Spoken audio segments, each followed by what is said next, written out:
Now to a commuter alert that we want to tell you about happening in Virginia. Huge improvements are coming to the state's passenger rail system. So Virginia's Governor Glenn Youngkin, along with several of the other state leaders, helped to celebrate a major announcement today at the Long Bridge Aquatics and Fitness Center. Larry Miller with us now to talk more about that. What have they got, Larry? Yeah, certainly a big deal for the Commonwealth. They're making a big investment into improving transportation on the state's railways. This morning, members of Virginia's congressional delegation announced that the state has been awarded $729 million in federal funds. Today's announcement comes about a year after Virginia secured $20 million to improve the pedestrian section of the Long Bridge. Now, that money will allow Virginia to fund the first two phases of that railway project. Many leaders credited the passing of the bipartisan infrastructure bill by Congress for helping to bring these new changes.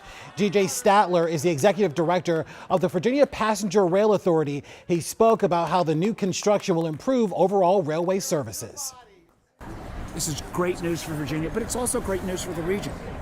This $729 million will not only improve service in Virginia, it'll improve service at L'Enfant Plaza. It will more than double the amount of VRE traffic in terms of capacity. That'll mean more travel at night and on the weekends for VRE.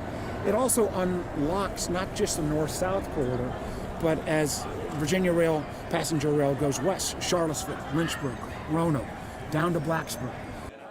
And that's Virginia Senator Mark Warner there. The projects will also add 3 new round-trip Amtrak trains. Now, Statler, the executive director, again says that this money will boost the Franconia-Springfield bypass project that will enhance train options for both commuters and travelers. Now, while the new funding will help run more tracks solely dedicated for passenger trains between D.C.'s L'Enfant Plaza Metro Station and Northern Virginia, leaders also spoke about the next big discussion involving transportation, which is how the D.C. region can work together to increase funding for Metro rail services. Adam, something we all know is really important right now given the sort of budget deficits that they're facing. Yeah, and it's this perpetual conversation that seems to come up year after year after year. So we know that that discussion has been gaining a lot of traction. Metro preparing, of course, for their next fiscal year. So this will be something that not only we, but leaders in Virginia and Maryland and D.C. will be following closely as well. Larry, thanks. Thank you.